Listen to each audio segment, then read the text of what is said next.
Section 2.5 is the quotient rule. So we're adding on some more rules every one of these lessons. Really important you know all of them.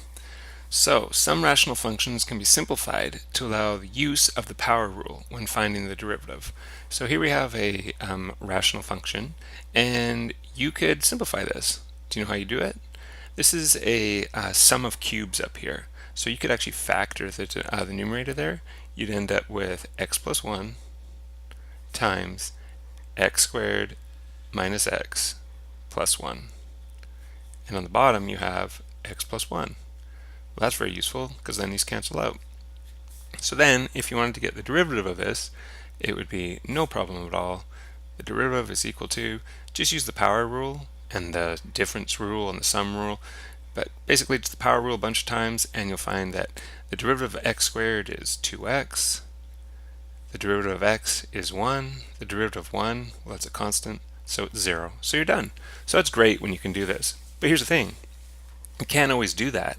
And even when you can, sometimes it's really complicated. So what would be nice is if we had a rule to solve rational functions like this when you're dividing. So here we go, we have the quotient rule.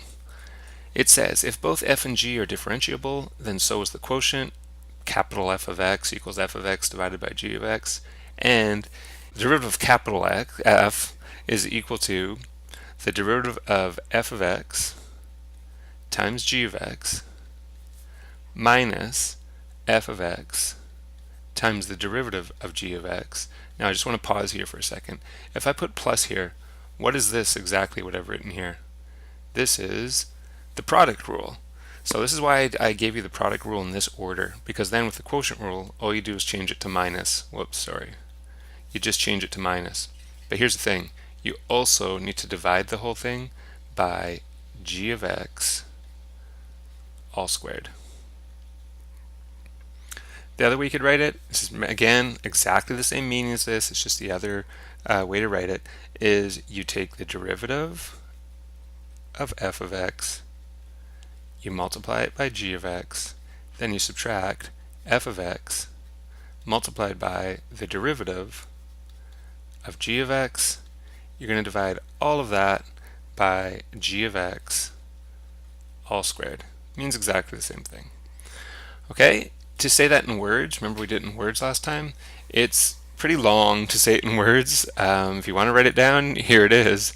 The derivative of a quotient, so that's what we have here, we have a quotient, is the derivative of the numerator times the denominator, right? The derivative of the numerator, f prime of x, times the denominator is g of x, minus the numerator, f of x, times the derivative of the denominator, yep, there's the derivative of g of x, which is the denominator, all divided by the square of the denominator. So this in words is expressed by either one of these two formulas up here. Okay, without further ado, let's start solving some of these. So we're going to get the derivative of this function. This is capital F, we actually often call it.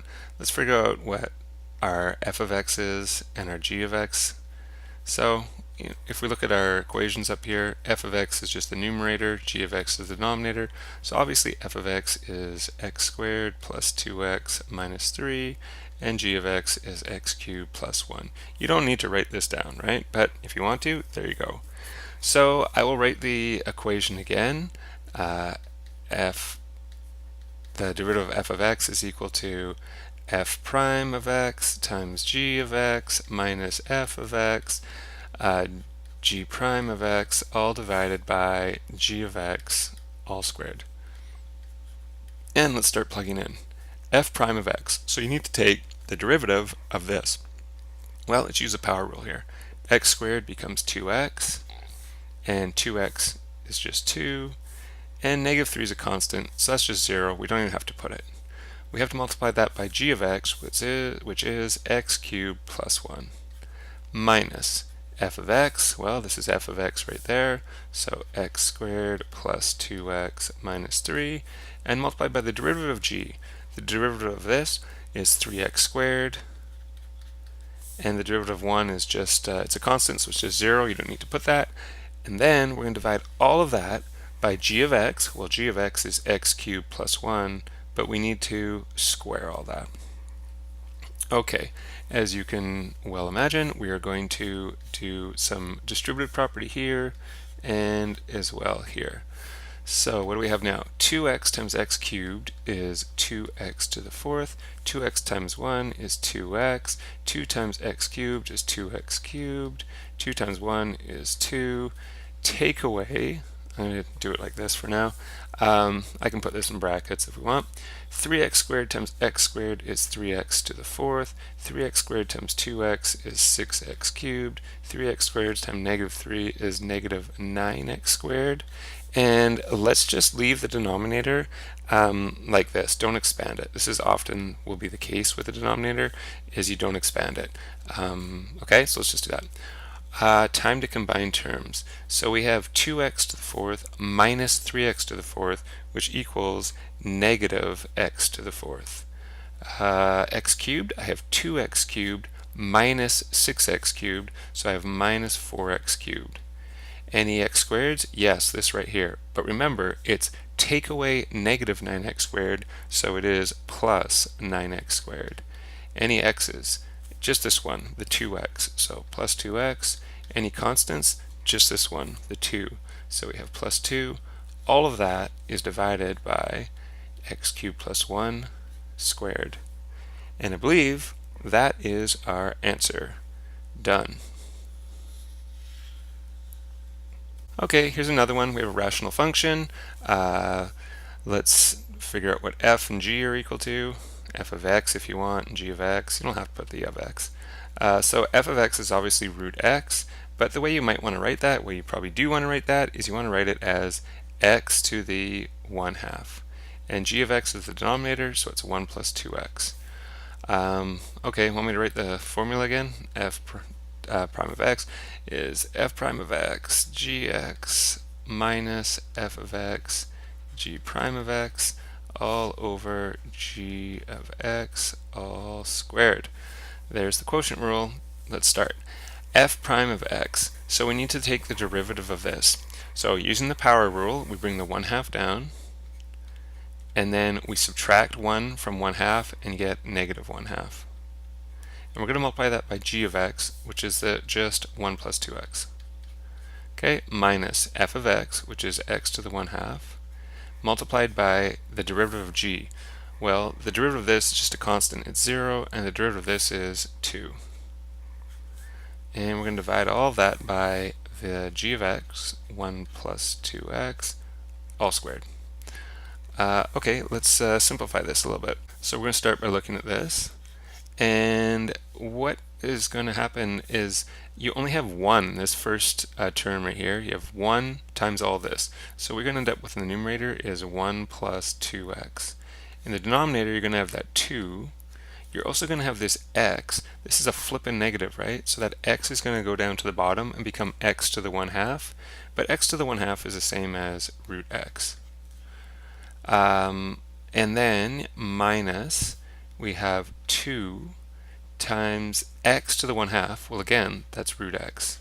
And remember, this is all over 1 plus 2x all squared. Okay, now we don't want this. This is, a little ugly here, have a compound fraction. So what we'd like to do is get rid of the compound fraction. So the way we're going to do that is we're going to focus in on just this top part up here, and we're going to get a common denominator. What's our common denominator? Well, it's 2 root x. So you don't need to do anything to the first one. You can still just have 1 plus 2x. The denominator is going to be 2 root x, right? So in order to turn this into 2 root x, what do you have to multiply the top by? 2 root x. So you have to multiply this 2 root x by another 2 root x. So you're going to have minus, and you have to multiply 2 root x times 2 root x. Well, 2 times 2 is 4, and root x times root x is x. And remember, this often happens, people just lose this all of a sudden. This is just the part in the yellow box. We're still dividing by 1 plus 2x squared. But dividing is the same as what? It's the same as multiplying by the reciprocal. So what's the reciprocal of 1 plus 2x all squared? It's 1 over 1 plus 2x all squared. Okay, we are almost done here. Equals 1 plus 2x minus 4x. Well, that's 1 minus 2x. And it's just multiplied by 1, so nothing's going to change there. And it's all over 2 root x multiplied by 1 plus 2x squared. And that is your answer. Okay, last one. We have f of x equals 2x cubed minus square root of x minus 1, all divided by x. So we're going to solve this using the quotient rule. You could divide each of these terms by x and then use the power rule probably, but we'll use the quotient rule. So here I am writing it once again. F prime, here's another thing to do, leave out the of x's, so you just get f prime g minus fg prime all over g squared. Isn't that nice? Here's betting you'll do that from now on. So let's go for it. F prime, so we need to get the derivative of all of this, all of the top. So just like one term at a time. First one's 2x cubed. That's no problem. Derivative of that, 3 comes down, multiplies by 2, you get 6x squared. The next one is root x. So remember root x, I'll write it up here, it's the same as x to the 1/2, right? So the 1/2 comes down, you have negative 1/2 x to the, got to subtract 1 from that, so negative 1/2. This is that same old square root of x that happens over and over and over again. So I'm sure some of you are like, why is he doing that? I already know the answer. I don't know, I just don't bother memorizing it. And then negative 1, well, it's a constant, so you're just going to get 0 there. So that's your f prime. You got to multiply that by g, which is x, minus f, well, that's that whole numerator, 2x cubed minus root x minus 1. And we're going to multiply that by the derivative of g. So the derivative of the denominator is just 1. And then we're going to divide it. Don't forget to divide by g squared. People forget this all the time. It's very sad. So you're going to have x all squared.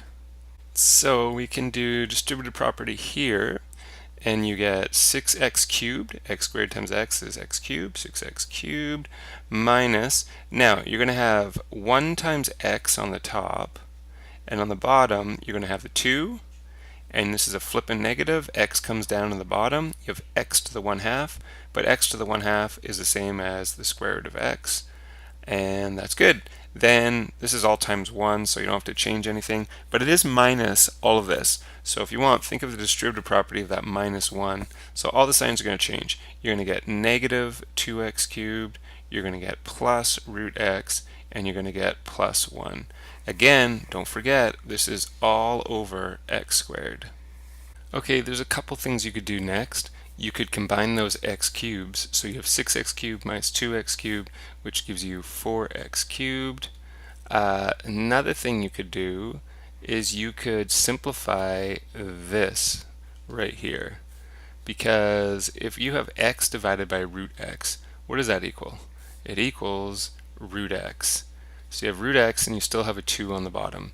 Confused by that? Well, this is the same as x to the 1 divided by x to the 1/2, right? That's what square root of x is. Hey, same base, we can subtract the exponents. Well, 1 is the same as 2 over 2. 2 over 2, take away 1 over 2 is 1 over 2. So you get x to the 1 over 2, which is the same root as square root of x. Okay, so we've done that, we've done this. So we're here plus root x plus 1, and then we're still dividing all of that by x squared. Next thing, we have compound fraction. Unfortunately, this 2 right here would be done if it wasn't for that 2. So we want to get rid of that. How are we going to do that? I'm going to look just at this bit, and I'm going to put all of that over the same denominator. So what's my lowest common denominator of those 4 terms? Well, the only denominator I see there is 2, so I want to get it all over 2. This right now is over 1, so to get it over 2 I have to multiply by 2 and multiply the top by 2. I get 8x cubed. This just stays the same, minus root x. This is also over 1, so I have to multiply the bottom by 2 and the top by 2. I get 2 root x. This is over 1, so I have to multiply the bottom by 2 and the top by 2, so I get plus 2. So what I've done here is I've just gotten this whole boxed part over common denominator, and I'm still dividing that by x squared. But dividing is the same as multiplying by the reciprocal. What's the reciprocal of x squared? 1 over x squared. So we're almost done. We can combine these two middle terms. So we have 8x cubed Negative root x, that's the same as negative 1 root x, plus 2 root x is 1 root x, or just root x, plus 2 all over 2 times x squared is 2x squared. And that is it. I don't believe there's anything else you can do. You have found the answer. Okay, so this is the quotient rule. I don't think I've said this before, but I will now say it. You are expected to memorize all these rules. So you have to know the product rule, the power rule, the quotient rule. You have to get them all memorized. The good news is you're going to use them so many times in this course, you're going to have no problems memorizing them. Okay, take care.